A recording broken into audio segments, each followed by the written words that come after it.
La prévention de la désinsertion professionnelle est devenue un axe majeur de l'intervention du service social. Il consiste à accompagner l'assuré qui a encore un contrat de travail, soit dans le cadre d'un maintien dans l'emploi, soit dans le cadre d'un parcours de réinsertion professionnelle. Cet accompagnement va se traduire par une évaluation globale de la situation de l'assuré, sur le plan de la santé, sur le plan administratif, sur le plan social et bien évidemment sur le plan professionnel. C'est identifier avec l'assuré les problématiques sur lesquelles il souhaite travailler, c'est construire avec lui les étapes pour résoudre ses difficultés, pour résoudre ses problèmes, et c'est le voir régulièrement pour faire le point sur ces étapes et sur l'avancée de son projet et de ses projets. Pour cela, on va mobiliser des actions, des outils, des dispositifs qui vont permettre à l'assuré de reconstruire ce projet professionnel. On connaît l'essai encadré, on connaît les bilans de compétences et on connaît aussi les actions de remobilisation de l'UCRM. Nous avons choisi aujourd'hui de faire un focus sur ces actions-là qui ont la particularité d'être financées par l'ASS des CEPAM. Nous avons décidé de laisser la parole aux assurés pour expliquer en quoi ces actions ont été bénéfiques pour eux, aux assistantes sociales, en quoi ces actions leur permettent d'améliorer leur accompagnement social, et aux psychologues du travail de l'UCRM qui vont nous expliquer quel accompagnement, quel travail ils peuvent mettre en place avec les assurés.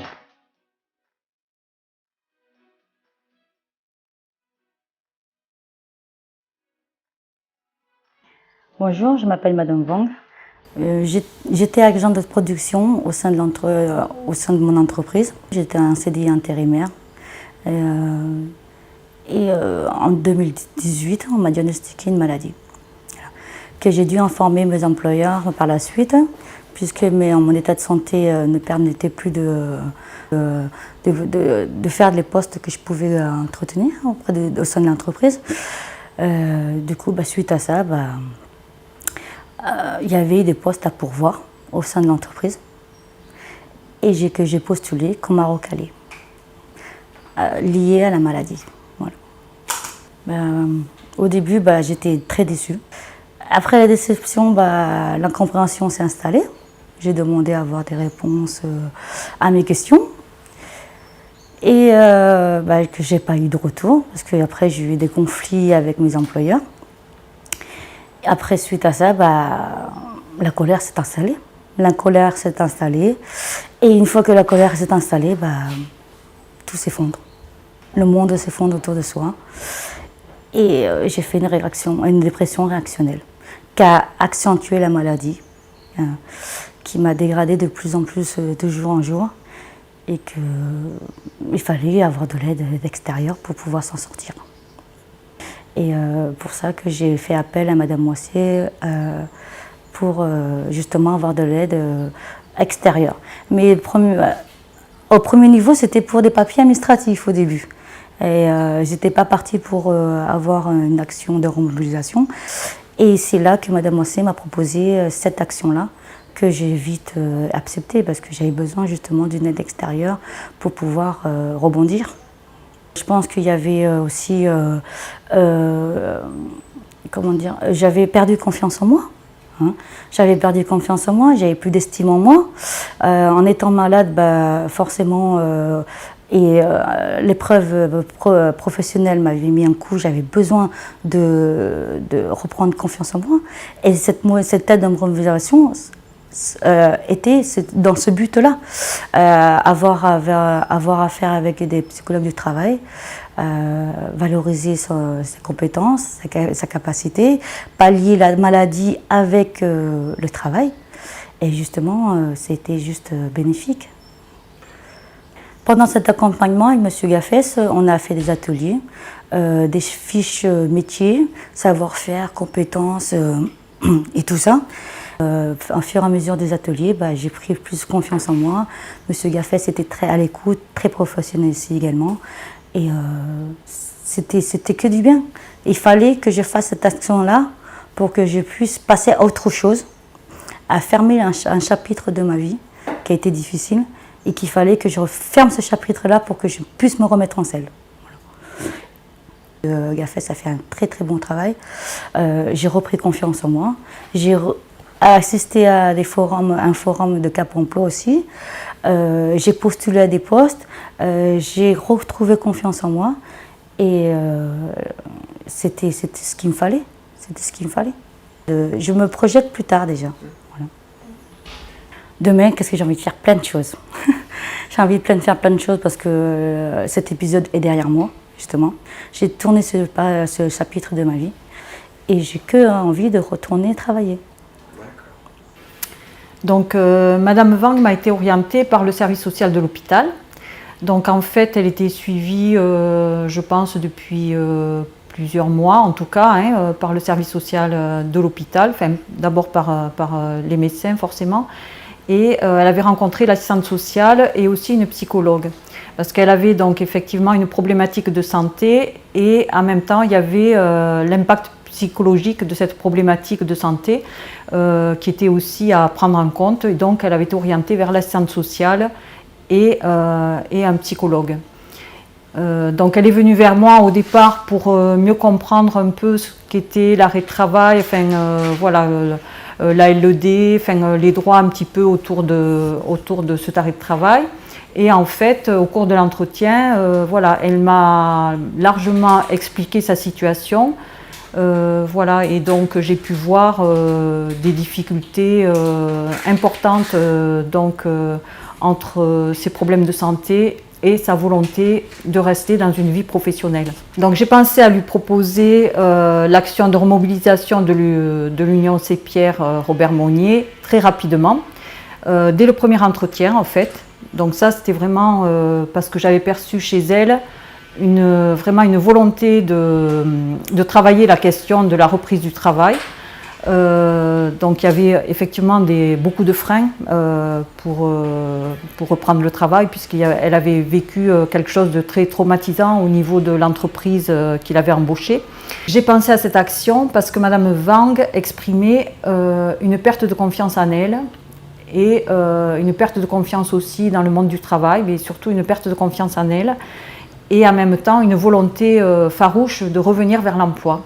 Donc il m'a semblé que c'était vraiment un outil qui pouvait être intéressant pour elle, ce qui allait être travaillé dans le cadre de ces différents entretiens qui se font donc avec un psychologue du travail, allait probablement l'amener à retrouver la confiance qu'elle avait juste quelques semaines avant, puisque quelques semaines avant, elle était en activité, elle était appréciée pour ses compétences, et là, du jour au lendemain, tout s'était effondré. Donc il m'a semblé que c'était vraiment pertinent pour elle de lui proposer. Je l'ai proposé donc dès le premier entretien, et dès le premier entretien, elle a adhéré à cette proposition. Ça lui a donné une lueur d'espoir, je pense.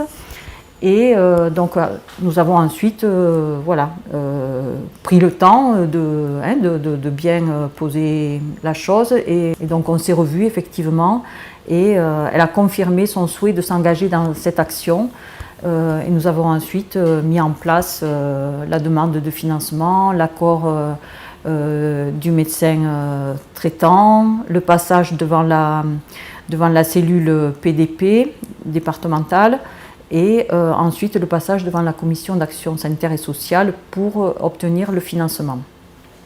Alors le démarrage de l'action, donc nous avons fait une réunion tripartite avec Martin Gaffès, psychologue donc, de l'UCRM, Madame Wang bien sûr et moi-même. Et donc en fait, moi j'ai fait un petit peu l'introduction.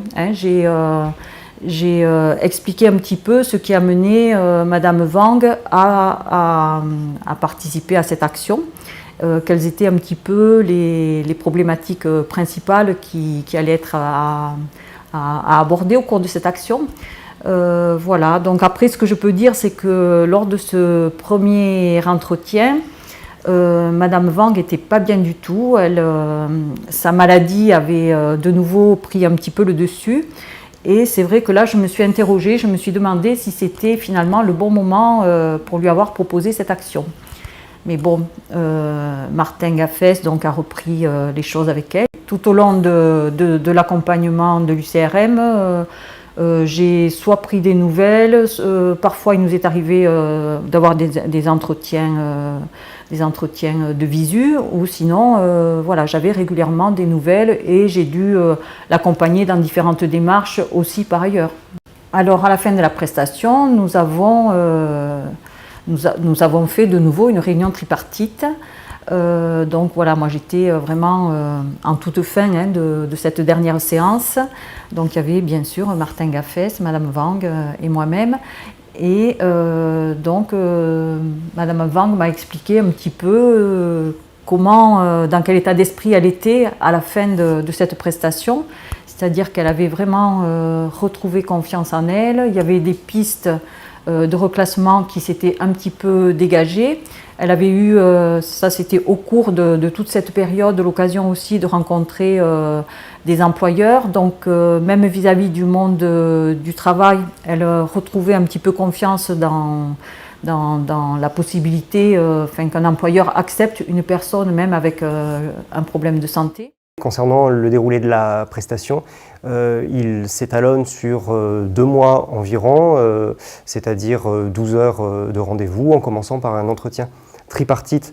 Il s'agissait, dans un premier temps, de prendre connaissance des objectifs de l'assuré pour cette prestation, des objectifs de l'assistante sociale, mais bien évidemment, avant toute chose, de la situation particulière rencontrée par Madame Wang. Alors au niveau des différents rendez-vous, donc ce sont des rendez-vous qui ont lieu toutes les semaines, voire toutes les 2 semaines. Le premier outil va être l'entretien, c'est-à-dire que l'entretien va permettre au psychologue de poser les bonnes questions pour permettre à l'assuré d'approfondir ses problématiques, sa situation, et puis de commencer le cheminement pour trouver par elle-même des réponses.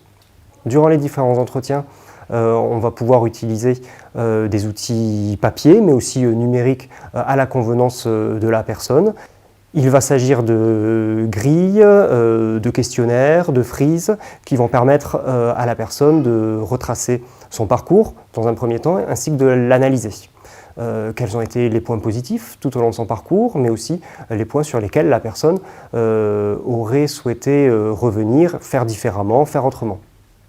Il y a aussi des outils qui sont spécifiques aux psychologues du travail, comme les tests. Il est possible, lors de cette prestation, de faire passer des tests d'aptitude, des tests d'intérêt professionnel, toujours dans l'objectif de permettre à la personne d'éclaircir sa situation et puis de commencer à poser, pourquoi pas, les bases de son nouveau projet personnel, mais aussi professionnel.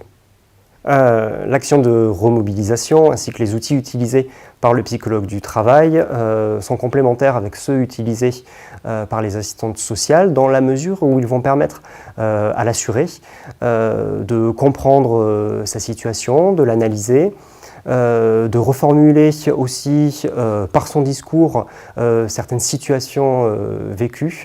Les outils utilisés vont permettre de revenir sur les valeurs professionnelles des personnes, sur leurs intérêts personnels mais aussi professionnels, leurs contraintes, leurs aptitudes physiques mais aussi psychologiques, ce qui constitue un vivier d'informations important et intéressant.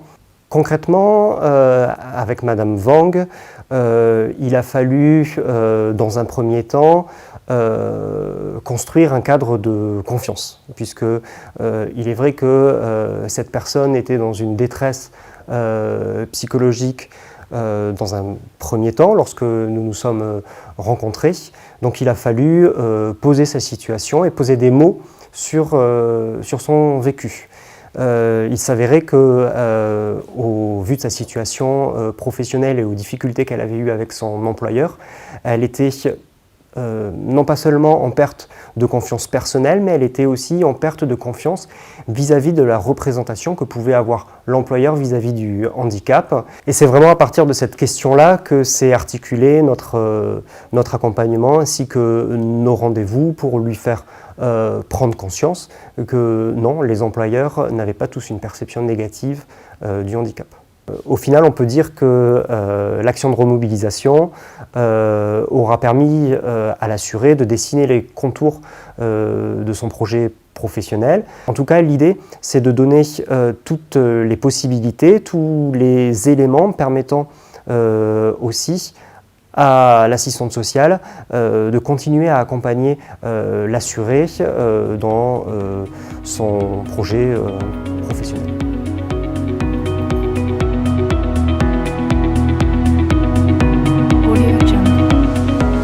Depuis 2019, j'ai été amenée à proposer à diverses reprises des actions de remobilisation à des assurés, je dirais à ce jour à une douzaine de personnes, qui m'ont été essentiellement orientées par le médecin conseil de la Caisse d'assurance maladie. Les personnes à qui je présente cette mesure sont souvent en arrêt de travail depuis plusieurs mois. Dès lors que cela fait suite à une orientation du médecin conseil, j'ai souvent un commentaire qui accompagne cette orientation et qui bien souvent fait déjà état de difficultés possibles en rapport avec le retour vers l'emploi de ces assurés. Monsieur Noël m'a été orienté par le service médical de l'assurance maladie.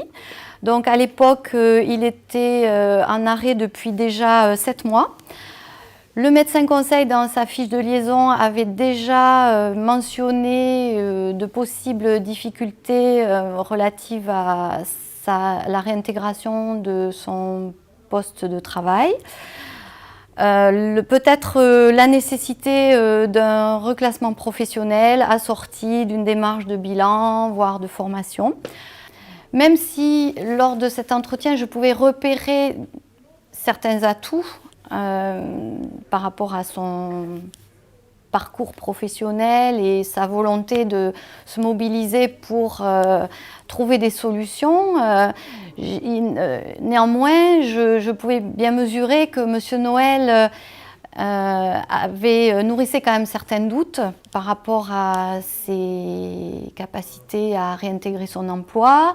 Pour autant, la reprise d'une vie active était, je pense, un élément très important pour lui et si possible dans un délai raisonnable, puisque c'est quand même une personne qui a toujours été, je pense, très investie dans sa vie professionnelle, dans sa vie personnelle aussi, avec de nombreux hobbies et de nombreux centres d'intérêt. Donc pour lui, c'était essentiel de pouvoir retrouver un équilibre entre sa vie personnelle et sa vie professionnelle.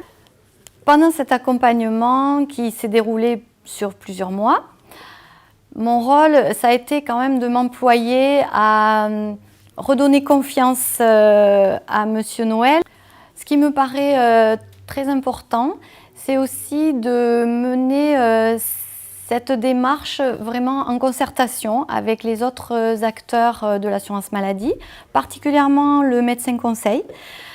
Et dans l'ensemble des actions que je mène, je m'attache toujours à aller le voir en amont pour lui présenter. Alors déjà, souvent, il a été à l'origine du signalement, donc ça permet quand même d'entrer en concertation sur le suivi que je vais engager en tant que service social vis-à-vis de l'assuré. L'intérêt que je vois aussi dans ce dispositif, c'est son côté réactif. C'est-à-dire qu'à partir du moment où l'action est proposée à l'assuré, je sais que je vais pouvoir aller sur une mise en œuvre assez rapide. Le fait que l'action se déroule sur une douzaine d'heures permet de proposer un dispositif qui va intensifier le suivi sur une période courte et va permettre aussi d'approfondir la situation, tous ses aspects. 2 entretiens tripartites sont organisés. Le premier en début d'action, donc réunissant la psychologue du travail, l'assuré et moi-même, l'assistante sociale. Et le dernier qui va permettre de mesurer les effets de l'action.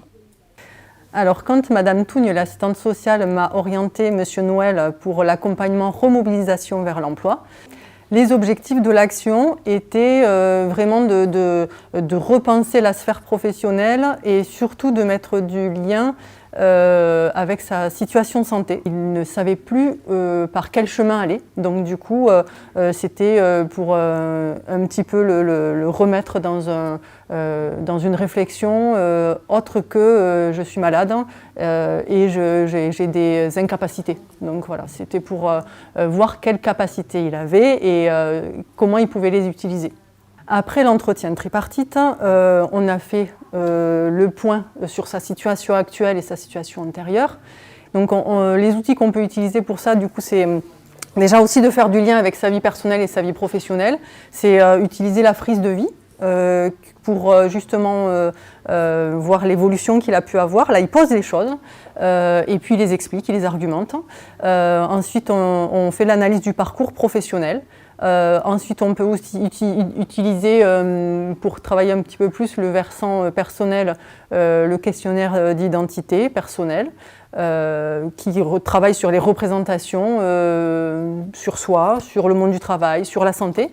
C'est aussi des tests sur les intérêts professionnels avec l'outil de l'IRMR.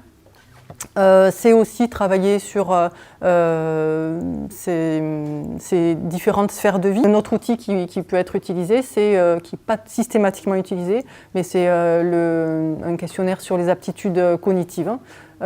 Pour justement, des fois, on peut se sentir un peu en dessous de ses capacités et en tout cas de ne pas être sûr de soi et sur ses capacités techniques ou intellectuelles parfois. C'est pour se rendre compte des capacités de mémoire, de logique. Alors, par exemple, le test du NV7 permet de valoriser les aptitudes, de mettre en avant en fait ce sur quoi il est bien en capacité d'agir et d'intervenir. Alors pour prendre en compte la dimension de la santé, on a l'habitude de faire passer un questionnaire d'aptitude pour justement que la personne puisse évaluer elle-même ses capacités et des aménagements à prévoir, les compensations qu'elle peut faire déjà dans le milieu personnel et qu'elle pourrait du coup envisager peut-être de le faire dans le milieu professionnel, de réfléchir à des compensations, des aménagements dans le milieu professionnel. Et ça nous sert aussi, ce questionnaire-là, d'outil de base pour le médecin du travail de l'UCRM, pour qu'elle évalue du coup d'une façon plus généraliste en fait, qu'un médecin du travail peut le faire. Alors le dernier rendez-vous d'accompagnement de l'action remobilisation vers l'emploi se fait en tripartite avec l'assistante sociale. Il y a un temps d'abord avec l'assuré et après un temps avec l'assistante sociale. La synthèse est rédigée en accord avec l'assuré. Et après, donc du coup, on fait le point justement sur tout ce qui s'est passé, ce qu'il y a eu comme réflexion pendant l'action. Avec l'assistante sociale, des modifications, des changements qu'il y a pu avoir pendant l'action pour l'assuré, et puis du coup d'élaborer le plan d'action, de proposer ce plan d'action-là à l'assistante sociale pour qu'elle puisse, elle, réaliser certaines actions avec l'assuré. Et c'est un outil intéressant pour l'assistante sociale parce que du coup ça donne d'autres idées, elle oriente un peu les objectifs aussi de travail pour le suivi social. Le dernier rendez-vous avec l'assistante sociale est un point très important pour l'assuré aussi pour se rendre compte de son évolution et de son changement et il y a un avant et un après en quelque sorte. Et l'assistante sociale le ressent aussi et je pense que ça booste encore plus sur le suivi du parcours de l'assuré. Ce qui m'est arrivé dans le contexte professionnel, j'ai été victime d'un premier accident sur un chantier donc qui a entraîné des problèmes au niveau du genou droit. Par la suite, j'ai été reclassé à la suite de cet événement. J'étais sur les chantiers gros œuvres, on m'a passé au SAV. Avec des travaux beaucoup plus légers, mais malgré tout, toujours des interventions physiques. Je suis resté à ce poste pendant 7 mois Et malheureusement, lors d'un déplacement privé, j'ai été victime d'un accident de moto et qui a causé pas mal de dégâts, on va dire, physiques pour commencer et psychologiques par la suite. Mon état psychologique à ce moment-là était au plus bas, parce que ça a été un cumul de plusieurs choses en fait. Un passé proche difficile, l'accumulation d'accidents et celui-ci qui avait vraiment mis un coup d'arrêt à une situation de travail après reclassement qui était confortable. Et voilà, ça a été vraiment une chute, on va dire, au niveau psychologique. J'ai rencontré l'assistante sociale par le biais d'une convocation médicale par le médecin contrôleur de la CPRM.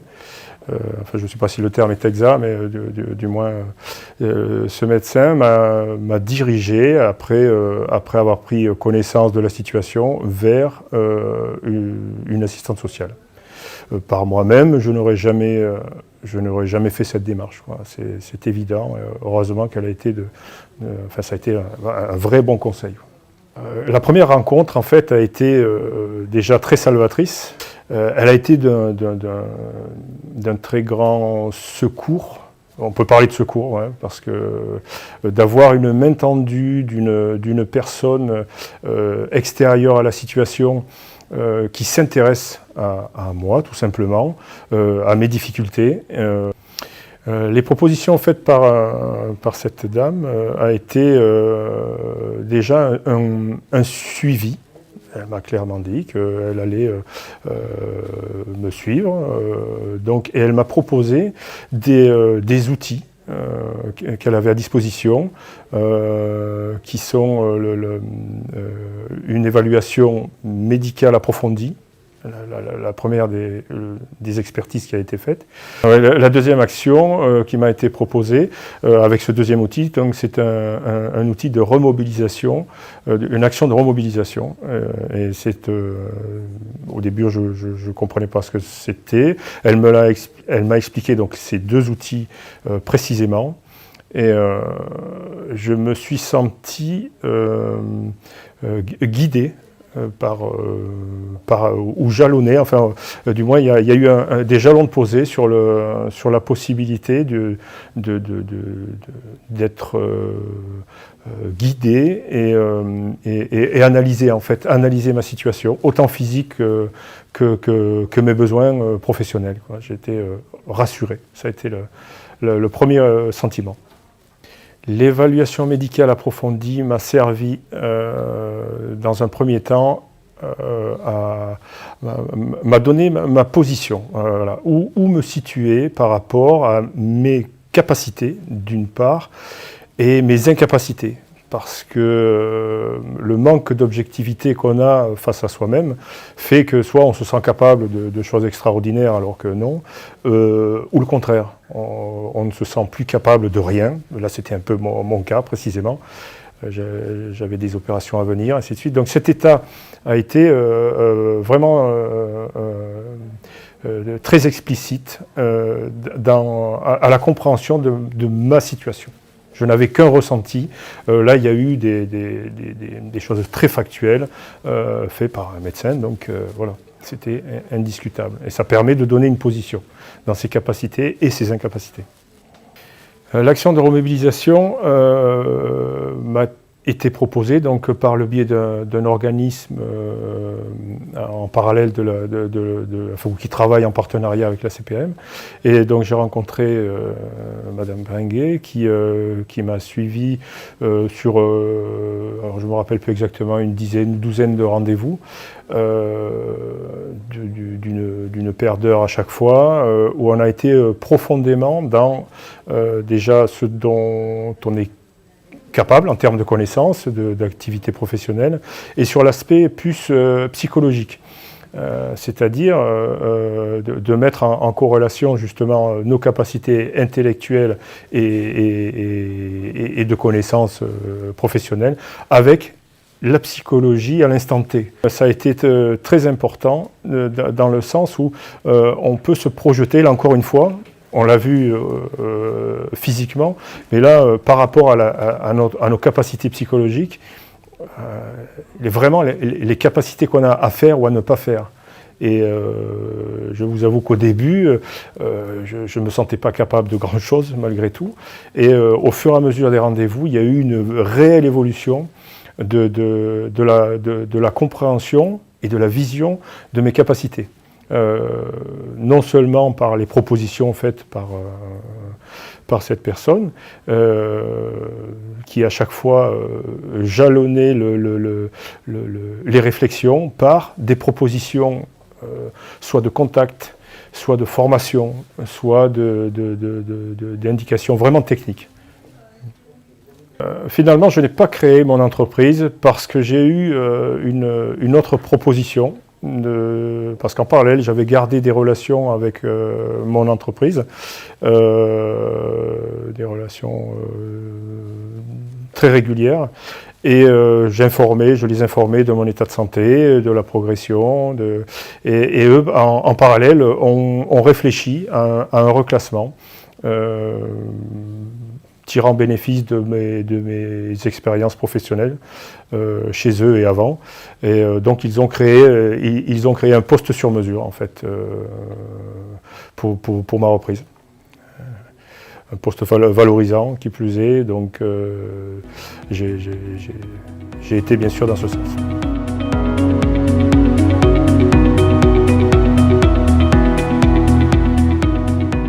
Donc l'arrêt de travail est une période de fragilité pour l'assuré, et surtout lorsque le problème de santé va compromettre fortement sa reprise de travail. La prévention de la désinsertion professionnelle est un axe d'intervention prioritaire pour l'assurance maladie et notamment pour le service social. Les assistants sociaux vont devoir accompagner les assurés sur ce parcours de retour. Et vous allez du coup les aider sur quel point dans ce parcours de retour ? C'est-à-dire qu'il faut que l'assistante sociale amène l'assuré à prendre conscience de sa situation, à ce qu'il puisse retrouver des repères.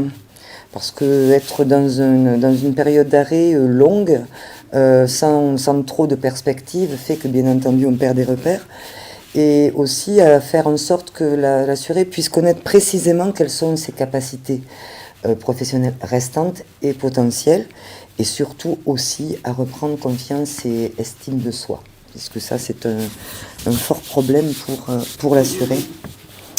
Et c'est en aidant l'assuré à prendre conscience de tout ça et à connaître un peu les capacités que l'assistante sociale va pouvoir aider l'assuré à prendre des décisions adaptées et pouvoir s'engager dans un processus de remobilisation, parce que c'est bien de ça dont il s'agit, se remobiliser, et de pouvoir soit réélaborer un projet professionnel, dans le sens ou d'un retour au poste, soit un aménagement ou un reclassement extérieur.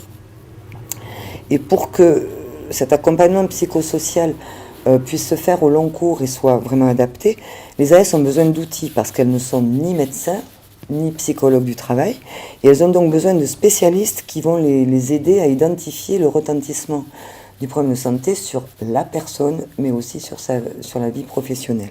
Ça va permettre aussi à l'assuré de lui-même de mieux se positionner et de mieux agir vis-à-vis des différents partenaires et de retrouver lui-même sa capacité d'agir. Depuis 5 ans, cette action a été mise en place par la CPAM du 81, du Tarn, et le service social de la CARSAT du Tarn bénéficie de ces actions dans le portefeuille des outils des AS pour accompagner les assurés. C'est des actions qui ont montré toute leur utilité à la fois auprès des assurés et auprès des AS qui plébiscitent quand même pas mal cette prestation, parce que c'est vraiment pour elles, ce qu'il en ressort en tout cas, complémentaire à l'accompagnement social qu'elles peuvent mener. Et au départ, sur le Tarn, effectivement, on avait commencé avec 2 actions qui ont été financées, puis 5, puis 10, et là, on est à la 3e année avec 15 actions de remobilisation, avec des effets, on en parlera peut-être un petit peu après, et qui sont assez notables. Oui, c'est d'ailleurs pour cette raison qu'avec les équipes d'assistants sociaux du Lot et du 82, du Tarn-et-Garonne, pardon, nous avons décidé de mettre en place 2 actions avec vous, en particulier pour le Lot, une action qui s'appelle l'évaluation médicale approfondie. Le médecin, là, il va vraiment faire une consultation médico-professionnelle, il va parler des capacités, des contre-indications et même faire des préconisations. Effectivement, on n'est pas comme un médecin du travail qui se centre sur le poste et qui va donner un avis sur une aptitude ou une inaptitude à un poste donné. Mais là, ça va permettre d'avoir effectivement, comme vous disiez, les cartes en main après à l'assuré et à l'AS pour pouvoir mieux appréhender le projet. Exactement. Et on a aussi décidé, toujours dans le Lot, mais aussi dans le 82, de mettre en place une autre action. C'est cette action de remobiliser vers l'emploi où, ça a été parlé longuement, où en fait, là, il s'agit effectivement donc de redonner confiance et estime.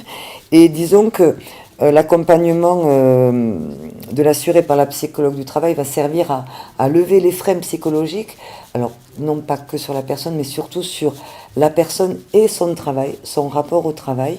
Ça va toucher aussi les valeurs que la personne pose sur le travail. Donc c'est en ça que ce travail est complémentaire et très très important, puisqu'il va permettre à l'assuré aussi de se retrouver. Et c'est un travail qui va permettre un cheminement, mais ensuite qui va déboucher sur de l'action, la mobilisation, et ensuite vraiment des mises en œuvre. Et ces actions, elles s'intègrent vraiment dans l'accompagnement du service social, mais elles s'intègrent à des moments clés. C'est vraiment au milieu de l'accompagnement. C'est vraiment un préalable, mais il faut d'abord que l'AS commence à discuter, à amener la personne à entrer dans cette action.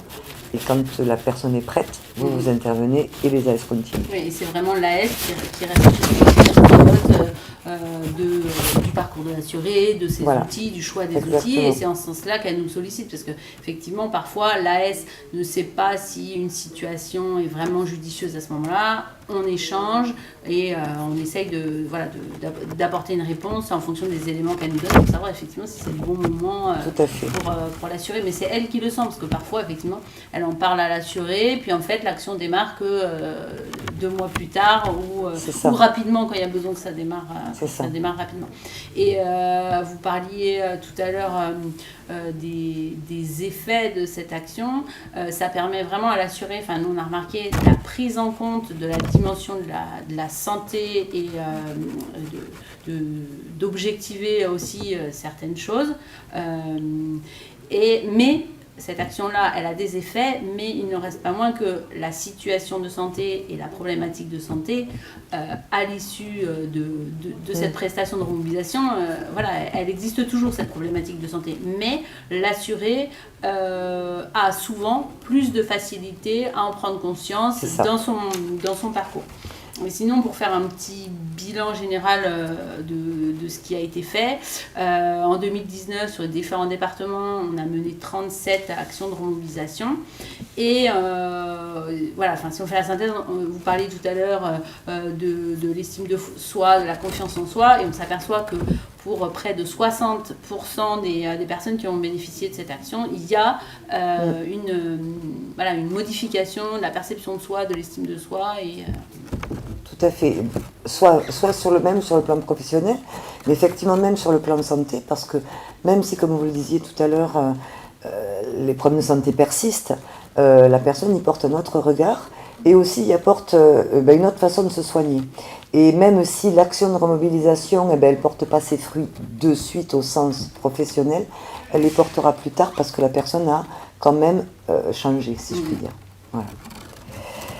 Moi, je trouve que ces actions, elles sont bien sûr très très importantes et il faut qu'elles puissent se pérenniser. Et en fait, mais elles ne pourraient pas se pérenniser sans le soutien des caisses primaires d'assurance maladie.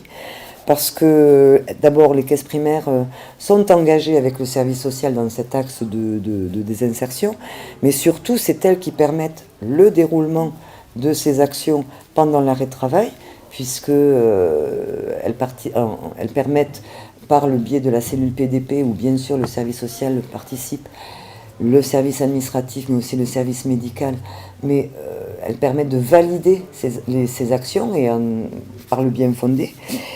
Mais c'est aussi parce qu'elles permettent aussi leur financement via les fonds d'action sanitaire et sociale. Et sans ces actions, sans ces financements-là, malgré toute notre bonne volonté, on ne pourrait pas les mettre en place.